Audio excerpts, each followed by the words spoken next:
सावित्री 2 बेटों की माँ थी। उसे इस बात पर बड़ा घमंड था। वो मानती थी कि बेटे घर की शान होते हैं। ये ले सावित्री, मिठाई खा, मेरे यहाँ पोती पैदा हुई है। ये सुनते ही सावित्री मुंह बना के कहती है, अरे तू तो लुट गई, बर्बाद हो गई, तेरे यहाँ लड़की पैदा हो गई। अरे तू ऐसा क्यों कह रही है? मैं तो बहुत खुश हूँ। अरे जब तेरी पोती के पीछे तुझे खर्चे पर खर्चे करने पड़ेंगे ना, तब ये तेरी सारी खुशी गम में बदल जाएगी। पहले लड़की की पढ़ाई लिखाई का खर्चा, फिर उसकी शादी का खर्चा।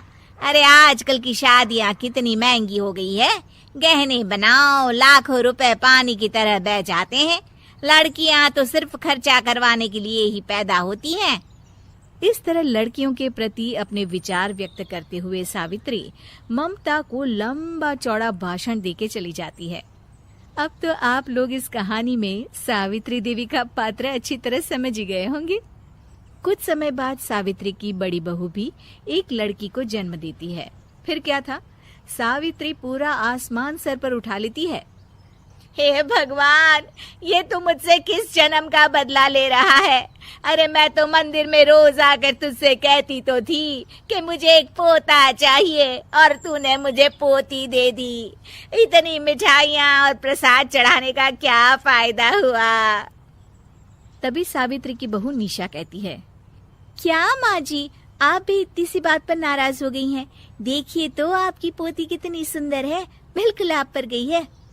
अरे चुप कर, तुझे 9 महीने इतने महंगे महंगे काजू बादाम फल फ्रूट खिलाने का फायदा क्या हुआ? मेरे तो सारे पैसे बर्बाद हो गए। ये सुन सावित्री का बड़ा बेटा अजय कहता है, माँ, तुम सिर्फ नाम के लिए 2020 में रहती हो। असल में तुम्हारा दिमाग सैकड़ों साल पुरानी सोच रखता है। आज के जमाने में लड़का और लड़की में कौन फर्क करता है? मैं तो बहुत खुश हूँ कि भगवान ने मुझे लक्ष्मी के रूप में बेटी दी है। लेकिन सावित्री पर अजय की बातों का कोई असर नहीं होता।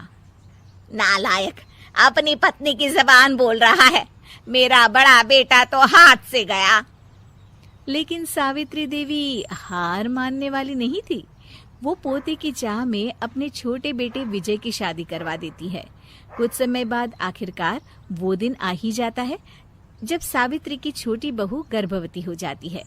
सावित्री इतनी खुश हो जाती है कि वो बच्चे के जन्म से पहले ही सारे मोहल्ले में ढिंढोरा पीटने लगती है। ये क्या सावित्री, तू तो पोते के जन्म से पहले ही मिठाई बांट रही है। पहले पोता पैदा तो होने दे, और फिर क्या पता अगर पोते की जगह पोती पैदा हो गई तो। ये सुन सावित्री चिढ़ जाती है। अरे अपनी काली जबान मत चला, मेरी मिठाई खा के मेरा ही बुरा सोच रही है। बड़ी आई, ला मेरी मिठाई वापस कर। देख लेना, इस बार मेरे यहाँ पोता पैदा होगा, पोता। लेकिन ठीक इसका उल्टा होता है। सावित्री की छोटी बहू भी एक लड़की को जन्म देती है। सावित्री फिर से रोना धोना शुरू कर देती है और अपनी छोटी बहू को कोसते हुए भला बुरा कहने लगती है। देखते ही देखते ये सावित्री की रोज की आदत हो जाती है।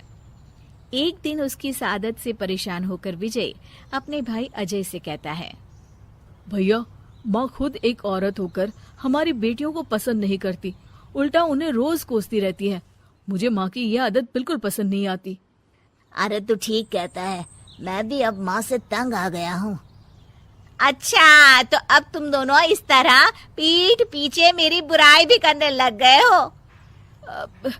नहीं माँ, हम चाहते हैं कि घर में शांति बनी रहे। हमें हमारी बेटियाँ बहुत प्यारी है। मैं नहीं चाहता कि वह तुम्हारे ताने सुन सुन कर बड़ी हो, और इसीलिए हम दोनों ये घर छोड़कर चले जाएंगे। हाँ माँ, मैं भैया की बात से सहमत हूँ। जब तुम इस घर में अकेली रहोगी तब तुम्हें अपनों की कीमत का एहसास होगा। अपने दोनों बेटों के मुंह से अपनी माँ के लिए इतने कठोर शब्द सुन सावित्री भावुक और रुआंसी होकर कहती है, क्या सच में तुम दोनों मुझे इस घर में अकेली छोड़कर चले जाओगे? हाँ माँ। हाँ माँ, अब पानी सर के ऊपर जा चुका है। मैं तुम दोनों के बिना नहीं रह सकती। अपनी सास के आंसू देख अजय और विजय की पत्नी अपने पतियों से लड़ पड़ती है। अरे जिसे जाना है वो जाए, मैं माँ जी को छोड़कर कहीं नहीं जाने वाली। भाभी, आप ये क्या कह रही हैं? वही जो तुम सुन रहे हो। दीदी बिल्कुल सही कह रही है। हम बेटियों के संस्कार हमें सिखाते हैं कि सास माँ समान नहीं बल्कि माँ ही होती है और उस माँ की जिंदगी भर सेवा की जाती है। बेटे अपना फर्ज भूल सकते हैं, लेकिन बेटियां नहीं। आप दोनों शौक से जा सकते हैं। माँ जी, हम दोनों के रहते आपको किसी बात की फिक्र करने की जरूरत नहीं। फिर क्या था, सावित्री के ऊपर छाए बेटों के घमंड के बादल उसकी बेटी स्वरूप बहुओं के तेज के आगे आंसू के रूप में परिवर्तित होकर सावित्री की आंखों से बहने लगते हैं और वो उन दोनों को गले लगा लेती है। मैं जिंदगी भर बेटियों को कोसती रही, लेकिन आज तुम दोनों को देख मुझे समझ आ गया कि बड़े अभागे होते हैं वो लोग जिनके घर बेटियां नहीं होती।